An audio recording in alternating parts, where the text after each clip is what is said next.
You are listening to the 90 Days Later podcast with Anna Charles, episode 215. Welcome to the 90 Days Later podcast, where we talk about what really happens when you take a break from drinking. And it turns out to be the best thing you've ever done. I'm Anna, coach to high achievers who are done waking up with regret and ready to feel in control around alcohol. If you've ever wondered what your life could look like with less wine and more you, you're in the right place. Hi everybody and welcome back to the podcast. Okay, today's episode is going to be a little bit different. Today I am joined by one of my lovely clients, Moira, now a graduate of my one-on-one coaching program, and she has said she was very happy to come and chat on the podcast. So my huge thanks to her for doing this. And I want you to listen in as we talk about what it's really like to be successful on paper, but quietly exhausted by the mental battle around drinking, right? We cover how alcohol became a bit of a release valve for her, why dry January and periods of abstinence never quite solved it, and the moment Moira realized that the problem wasn't the alcohol itself, but the constant thinking about it. So you're going to hear all about this, and it is so good. You'll hear Moira's honest views on abstinence language, moderation rules, and why neither felt right for her. We talk about planning, we talk about discomfort and boredom, and how creating space changed everything. Not just her relationship with alcohol, but how she feels in her life. Now, this episode is for anyone wondering, will this work for me? And is it worth it? Is this coaching going to work for me? And if you're looking for mental freedom and a personalised approach, I want you to tune in.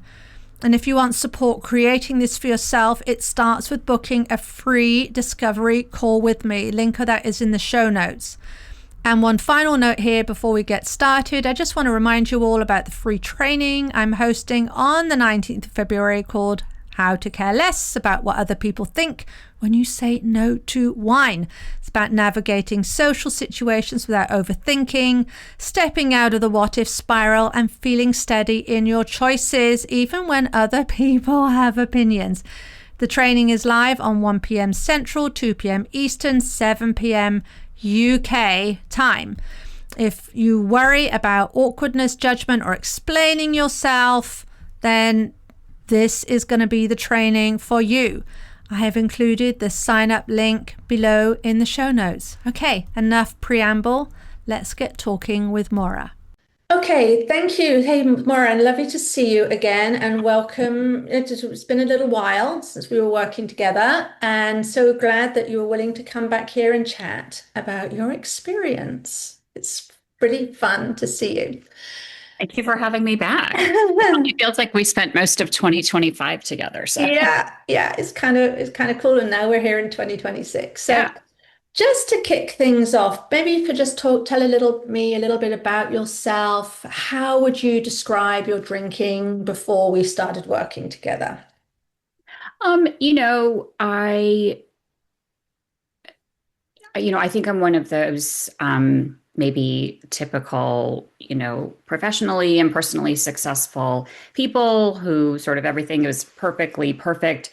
And I think where the drinking was crowding things out was that it was like the only release valve. I was sort of using it as a way to sort of take the edge off, whether that was sort of, and I think what had happened is, particularly post-pandemic, is it just had become just sort of a daily habit. Not that I needed to have it. I never liked that language around it. I need to have a drink. Rather, it had just become a mindless habit that I was using it as this, way to, relieve stress, relieve overwhelm, and have it just take the edge off of the rest of the things that were going on in my life, good, bad, or indifferent. Right.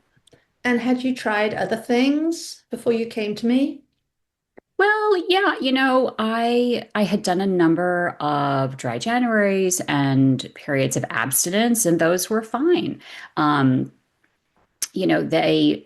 definitely gave me an opportunity to look at like, well, why, why does this have why does this have a place in my life, whether daily or otherwise?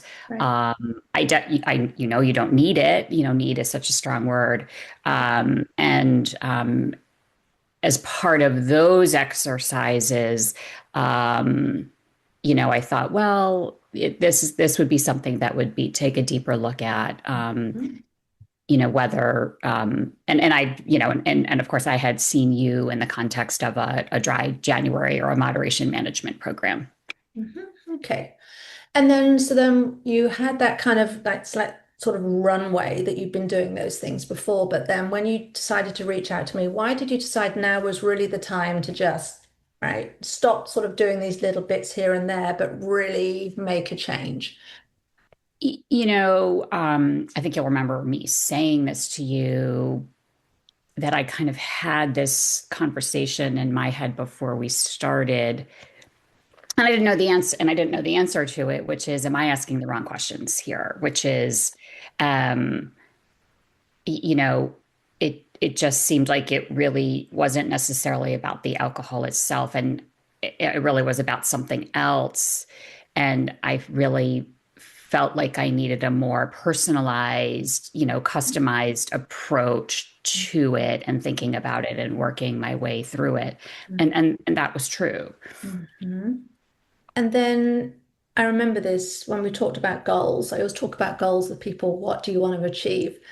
And I remember some of the questions we had around that. Do you recall what kind of your desired end state was at the Well, end I of that wanted time? I wanted to stop having kind of the mental battle. I wanted to stop kind of being tormented by the mental battle of it, like how much have I had to drink, or how often. I'm not a binge drinker. Like, I don't, it wasn't, I didn't think that that was an issue. It was just sort of, I was just using it in a way that um, really wasn't serving me. And so that I think was my goal, was to just Mhm. kind of stop um, having it be so mentally exhausting, I guess. Okay. And then one of the things that I talk about quite a lot, and I think I remember we spoke about, and one of the things that happens in alcohol is if you have any kind of problem, people feel like they're being pushed to go to AA, go to Hmm. sobriety, you got to get help. This is poison. I mean, all of that language, and my experience is that turns a lot of people off from actually even sort of doing anything. What are your thoughts on that? Yeah, I think that, you know, the abstinence folks, there's a couple things in the abstinence slash AA people, which is this is poison.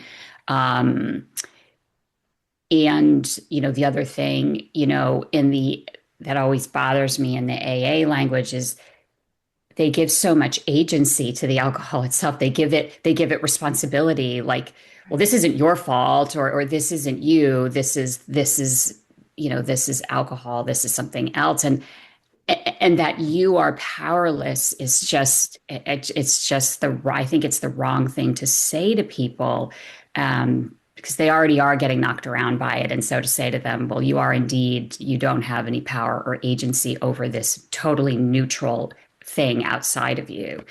And then in the moderation folks, because I poked around a lot in some of those podcasts and meetings. The moderation folks, it's a different kind of torment. It's like, well, if you're drinking five, drink four, like that's great, and it's like, well, like four glasses of whiskey is a lot. And if you're tormented by drinking four glasses of whiskey, you're not answering the problem. Mhm. Um, and so there, I think I know you'll remember the thing that you said, and in the presentation I saw you make, was the idea of the battle, which is that if you're in a battle between doing something and not doing something, drinking versus not drinking, having five drinks versus four drinks, somebody's winning and somebody's losing, and you're both of them. And that was such a light bulb moment, which is that, like, and I'm asking the wrong question. That's sort of, I'm asking the questions here. Okay. So that's kind of the preamble. And then, so you reached out, we had a call, and you said, yeah, we're gonna do this, we're gonna work together. Taking you back to that moment when you made that decision, because I think this is where a lot of people they might imagine they want the result, they might even want the coaching, but it's right. That point when I decide, did you have any concerns or worries that kind of came up at that point for you? Well, I mean, for me, where I have a tendency towards perfectionism, like I don't like starting things that I can't finish Uh-huh. or do completely. So I think I had put it off maybe for like 3 months after my initial contact with you. So it's like I felt like I didn't have the space and time for it Mhm. in just like in my sort of mental life slash, bandwidth. Um, so I think, but once I sort of, I'm a, once I'm a calendar person. So once I sort of had a calendar, it was, sort of like, that big, like, take a deep breath and jump in. I think but yeah, but you're absolutely right. It's for me as a perfectionist and someone who needs to start and finish tasks, like it had to fit in, like I had to have a slot that it could fit in. And I felt like I did when I finally called. Yes. I think I remember we started on the first of a month as well. Oh, that's That even was that kind of has a interesting. nice ring to it. I seem to remember that. All right. So as we went through the process, we talked a lot about planning and intention, and in doing this, building trust in ourselves, right? Which is for me, it's like the underlying thing. Because if we don't, because a lot of the time we get into difficulty and we really don't trust ourselves. We can put in a plan and say, oh, well, I don't think I'm going to do that. So we kind of let ourselves off the hook. So we wanted to build that level of trust. So we will end up doing what we say we will around alcohol in the same way we do with many other areas of our life. So how did that come through for you? How did planning and being intentional, how did that help you? What were your thoughts around that? Well, I think for me, I mean, the planning was very revelatory, like because sometimes one of the things with planning or scheduling or like it was that like gosh, like I don't need any more work here, like I already have a lot of work. But the other thing that was true is it's related to the work issue is like why am I giving this much space in my debt? Like why am I like and the planning is important because it's the truth, right? It's well, there it is on paper. This is uncomfortable, why, well, how many, glasses of wine are you going to have on a Friday night? Well, I don't know. Well, and that's uncomfortable, that sort of being under the magnifying glass like that, and I think that discomfort is what kind of leads to the progress, because like, oh geez, like this is taking, not as if it's only as this work, it's taking up space and time, but geez, it's just this is taking up a lot of my energy and focus. Right. And that level, that thing, I know we spoke a lot about discomfort and kind of and the desire, right? When we have desire coming and we have the urges and so much around this is it can become very dramatic. We can be living in these very dramatic stories for ourselves.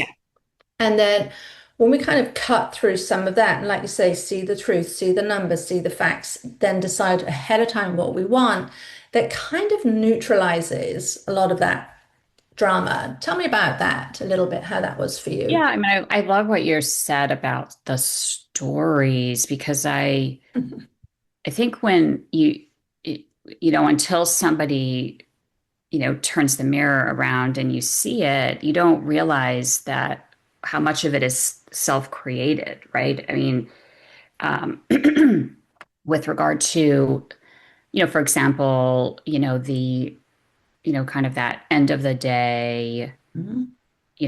stress, overwhelm. And when you really start to look at it, and it's like, well, it just is, right? It's just it's just uncomfortable. It doesn't need to be solved.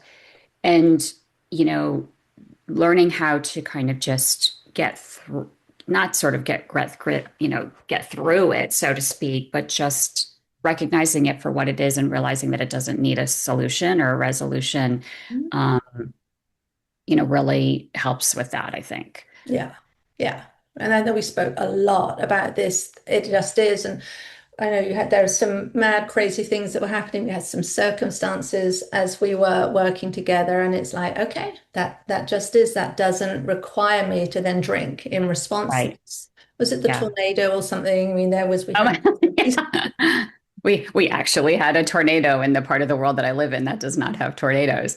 Yes, when it was objectively dramatic, right? yeah, And so um, yeah, that's I think, and to not have the reflex be like I just need something to just take that edge off, and it's like, well, no, it just is, and you have to find other ways to get through it without that. hmm. So, how would you describe your drinking now or your relationship with alcohol, however you want to talk about that? I think that for me, the the biggest benefit of the work that we did together was giving me better tools for dealing just with, I think I had really, there's sort of like really two themes. One was sort of the release and overwhelm, and the other theme was sort of um, needing or wanting kind of mundane situations to have a little bit of sizzle to them, having something be special. And to me, the work around both of those two things, just with kind of, for me, in terms of my mental health or how I deal with situations, Mm-hmm. that to me is where I felt like huge leaps in progress. Um, and the alcohol and the wine was part of that, right? Mm-hmm. It was a big part of those situations, and now I feel like it's really not. Like I feel like um it's I don't even know if it's sitting in the back seat. It's just not. I just feel like it doesn't have that constant sort of nag and presence, in my daily life. Right. And one of the things I talk about as that happens, right, as that process happens and that recedes, and we stop. I remember one of the things talking, because I know you used to like drink the very fancy wine, and we started to see so the number of bottles that you had available, it sort of was growing in the set because you weren't drinking it, and it's like, it's there. And as that starts to recede, how we see ourselves and what we're able to do with our lives and changes, right? And I always talk about it being the door to a bigger life, and we just stop having this nagging worry and talk about that a little bit.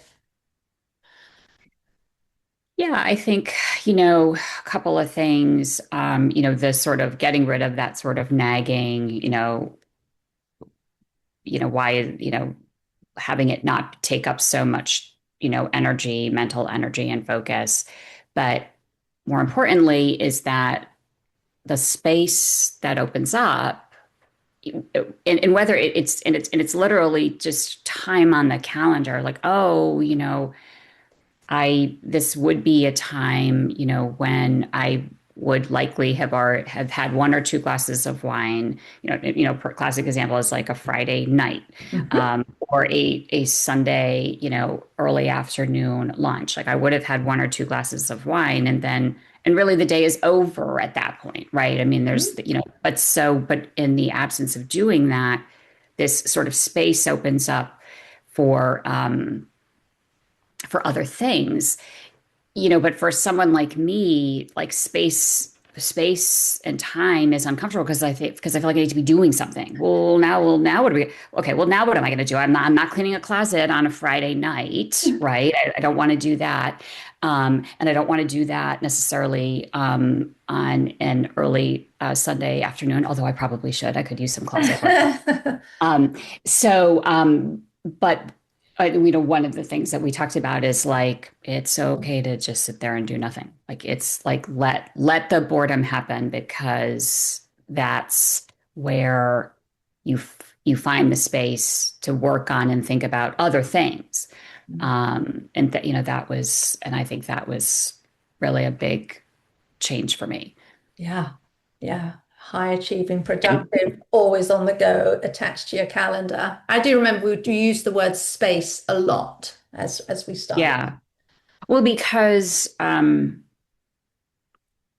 I actually I have this a recurring dream that I have is that I find this other room in our house, and there's two things in that dream. One is that like wow, look at all this extra space that we have, but invariably when I open the door and I see the room, it's full of garbage Yeah. stuff, like it's cluttered, right? And so, but I think the idea behind the space is that it gives busy, high achieving people something.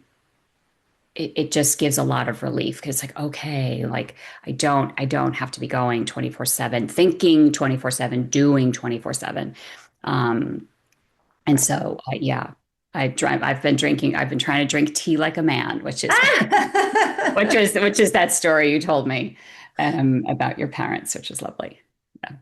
So good. So, Maura, what do you think, if you had to say one thing, what has been your favorite thing about this work and about the transformation you have achieved? Is there like one thing? I mean, I feel so much better, which maybe sounds like an uninteresting response to that question. But I think you know the the pandemic, and then we just had things after things after things in our personal life that were just we were just at this like really high level of stress and overwhelm for a long time. And I think the alcohol, I think the wine was, I just think I wasn't causing it. It just wasn't helping either. Like it just, and I think that's, having that be really a much smaller piece of sort of my life has just helped in every other way.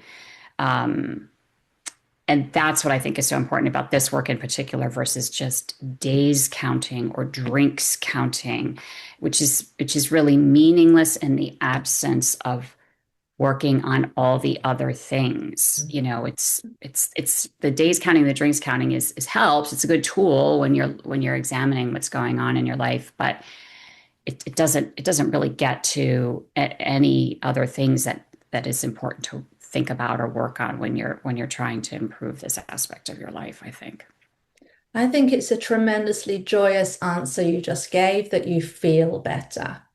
Yeah. Right. I mean, I think if we just say you can then that filters out into all other areas of your life, just as I often talk about with alcohol, when we really feel like, oh, why can't I get control over this? It's kind of like the body of the spider that sits, that has tentacles in all areas of your life. So we Yeah. remove that. So I love that you feel better. So I Yeah. guess final couple of questions. Thank you so much for coming on and talking about this. I mean, a really part of my mission I see is to just change the conversation on alcohol, that this is nothing to be ashamed of, worry, all of that stuff, feel guilty about that society does. So having lovely people like you come on to talk about that really helps. And what would you say, Maura, to someone who is listening to this and they're thinking, oh, that sounds good. I want that result, but I really worry, is it worth it? And will Mm. it work for me? Which is kind of like the number that one, will it work for me? That's like the core worry I see. What would you say to that person now? I think that if it's making a commitment to just pay attention to yourself once a week is really the way to think about going into it versus I'm going to stop drinking or, because that to me it's really, that's what it felt like to me versus some sort of alcohol program. You know what I mean? It really, I felt like the weekly work was really just working on myself, and that the alcohol and the drinking, the wine was just part of it. And I don't think there's anything better than that, which is working on yourself. I had never been I'd never been in therapy or been to a therapist. So, it was a new experience for me. It really felt like more like working on myself in every way, and including the drinking aspect. And I think that if you approach it that way, there really isn't anything better than you can do for yourself. And I will say that there were mornings where I was really grumpy going into it. Like I don't. Do we have to talk about me and everything for another day, another hour this week? And every single week, I felt so much better at the end of it. I mean, and yes, there's a little bit of discomfort, but there's also a lot of joy in the progress. And you, Anna, in particular, you're just this really terrific, supportive cheerleader and advocate for your clients. I think you feel like you have somebody in your corner, which is a wonderful way to feel about anything, not just about drinking in particular, but just about like your overall mental health. That's fantastic. Well, thank you for sharing. I mean, that is right. That is the goal. It's actually always really interesting. I say to people that the amount of time we actually spend talking about alcohol is not huge. Oftentimes. Agreed. Yes, totally agree. Yes, because it's so all true. the other things, right? That is just kind of the result of so many things. So super duper. So I guess that's really what I had here. Is there anything else you want to say, Moira, that I didn't ask you about that you have this burning desire to mention? I don't think so. So. All right. Well, thank you so much for coming on. And I wish you a fantastic 2026, and don't be a stranger. I won't. Thanks, Anna. Thanks, Moira. Okay. If this episode hit home and you're ready to explore what life could look like with alcohol in the back seat, let's talk. I work with people one-on-one who are ready to create the relationship with alcohol that works for them, so they feel powerful in their choices and at peace with their habits. Go to 90dayslater.co and click on book a call, or grab one of the free guides in the show notes to this episode. And if this podcast is helping you, a rating or review goes a long way to help others find this work too.